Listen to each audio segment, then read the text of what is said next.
So, the year 2020 and beyond. Friends, are you asking what I'm asking? Because I'm asking, is it over yet? 2020 may be coming to an end, but the challenges we face this year continue. The COVID-19 pandemic, intensifying political division, waves of social changes swelling around the globe, widening economic inequality, the climate crisis, and the list goes on and on. Emotionally speaking, since January 1st, for me, I feel like 672 years have passed. Let me just say this. Quarantine time distortion is a real thing. And let's be honest, if somebody took us aside in early January and told us all the stuff that was going to happen this year, we would have thought they were cray-cray, right?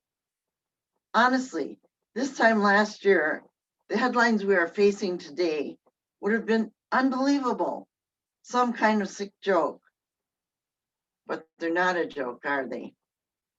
Instead of living the dream this year, we have been surviving the nightmare.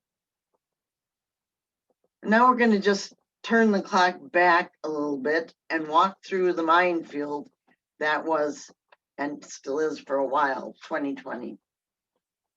But to begin with, we really have to go back to December of 2019, when Australia faced one of the most devastating wildfire seasons as the blazes continued from December into the new year and burned a record 40 million acres, displacing thousands and killing at least 34 people. And then on December 18th, Donald Trump became the third president in the history of the United States to be impeached. And then January came.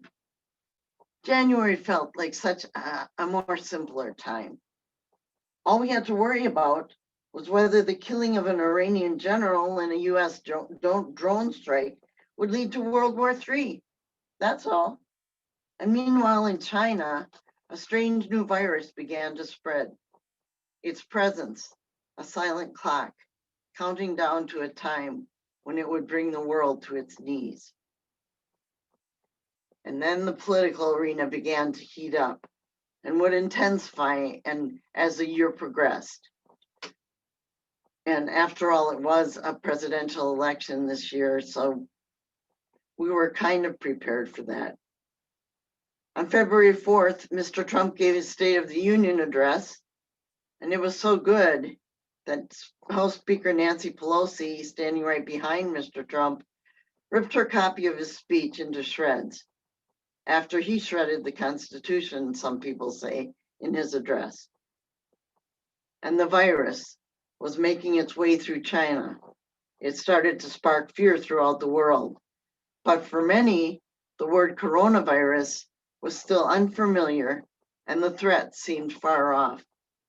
But friends, as we all know, not for long. In March and April, well, that was it. All hell broke loose. But under the shadow of the pandemic, hell isn't what it used to be. Hell is people dying alone in quarantine hospital beds. When Pope Francis gave his Easter message at St. Peter's, there wasn't even one person in sight.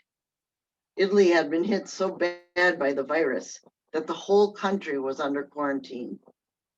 This shutdown rolled across the globe, and life as we knew it seemed to grind to a halt overnight. Empty flights, deserted city centers, and cruise ships floating listlessly through the open water, their trapped passengers hoping in vain for a port. But on the lighter side, in the midst of all this, Britain's Prince Harry and his wife Meghan decided that they didn't want to do all the royal things anymore. And then it was May. In May, the giant killer hornets with freakish eyes and a venomous sting measuring more than 2 inches were discovered in Washington state. But from what I understand, they have been pretty well contained. Only it's 2020, so we'll have to see if that worked out.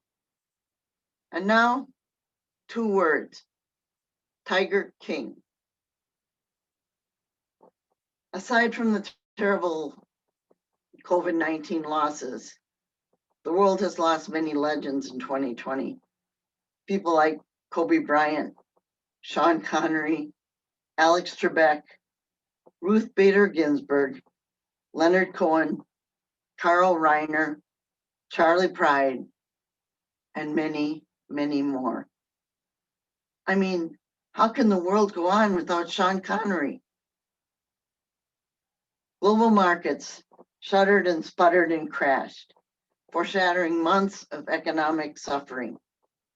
The unemployment rate continues to skyrocket. Small businesses have closed their doors or maybe on the brink of doing that. And companies across the board have let people go. And it's not just the millions of unemployed who are suffering, but there are so many people just trying to make ends meet and put food on the table. Food banks and food pantries are stretched to the limit. During the holidays, there were lines miles long to get food for their families. Friends, there is no vaccine for hunger.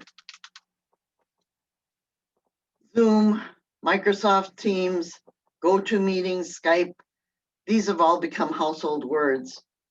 We couldn't, and we still can't, meet in person. So families, businesses, and even worship communities meet online, just like we are doing today. You think you've seen enough, but then came the sad day when the world watched the murder of George Floyd. His death rocked the world into racial unrest and sparked the Black Lives Matter movement. There were protests and riots everywhere, even right here in Green Bay. Our eyes were opened a little bit more to the treatment of our brothers and sisters of color.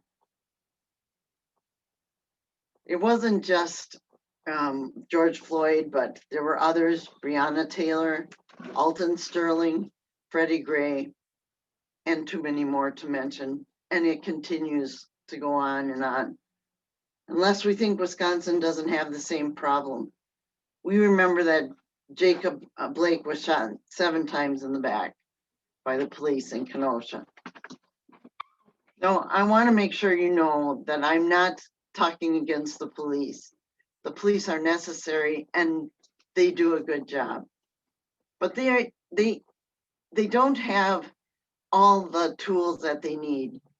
I believe that we need to have mental health professionals and drug and substance abuse professionals working with the police so that we can better serve our people. They talked about defunding the police, but I think that was a bad terminology. And what was really meant was dispersing the money to these other people. Well, we continue with 2020 as we remember the terrible fires in California, Washington, and Oregon that burned millions of acres, and we wondered if they would ever end. They burned whole towns down. And if that wasn't bad enough, the 2020 Atlantic hurricane season took the infamous spot of being the busiest on record. There was even a Hurricane Sally, which I have never seen before. And it went through the whole alphabet, and I think it started again with A.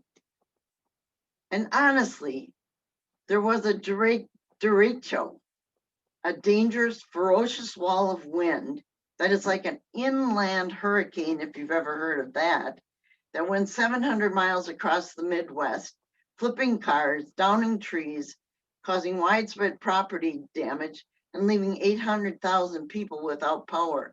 It even touched into the state of Wisconsin.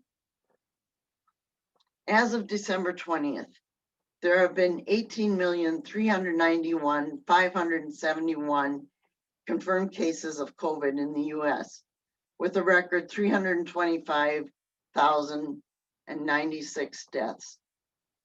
It's hard to imagine that the US COVID death toll in April was 2,603 total. So why is this really out of control? Well, because doing the things to get this under control have been made political. So thousands, perhaps millions of people are ignoring what the scientists are telling us to do. Wear a mask, stay at home, social distance, avoid indoor gatherings, wash your hands. As unbelievable as this may sound, there are still thousands of people who still think the virus is a hoax. And then, while we have to talk about this, we have the marathon election. At the time of this, when I wrote this, and it is still true, Mr. Trump is saying that the election was rigged and is a fraud. He's saying that he won, even though to this point, all the court battles have been rejected. The state disputes have recounted their ballots, and the Electoral College has voted. So the bottom line is, right now, Joe Biden is a president-elect and moving forward in anticipation of his inauguration. And more Republicans are saying it is time for this dangerous rhetoric that many people are promoting should stop, and we need to move on. But we're living in 2020, and we're living in limbo, at least politically, until January 20th, because who knows what is going to happen. And oh yes, lest we forget, the Russians pulled off the biggest cyber hack ever to happen in the history of our nation. We don't have, it's so bad that they're telling us we have no idea how far reaching it is. And we won't know that for quite a while. So where does that leave us today? Well, friends, I want to tell you that things are looking up. You might say there is light at the end of the tunnel, but don't get confused because we are still inside the tunnel. COVID is raging and the numbers are more alarming and will stay that way for months to come. But we now have the 2 vaccines, which are being given to people as we speak. There have been over 1 million vaccines given out, and that is good news. And what about the holidays? I'm hoping that you and your family started new traditions and continue to find joy in the small things that we cherish during these holiday times. It certainly was different for my family, and I'm sure it was for yours too. But 2021 will be a better year. At some point, we will be able to be with our families and friends. Why, we'll even be able to give them hugs. And believe me, I'm going to give some big hugs. In the meanwhile, we'll have to tell ourselves over and over again that better days are coming, and I can't wait. I know this. Someday, COVID will be a sad memory and nothing more. For today, we end with a message of hope by Nikki Barbanis. If you carry one thing throughout your entire life, let it be hope. Let it be hope that better things are always ahead. Let it be hope that you can get through even the toughest times. Let it be hope that you are stronger than any challenge that comes your way. Let it be hope that you are exactly where you are meant to be, because during these times, hope will be the very thing that carries you through. Let it be so.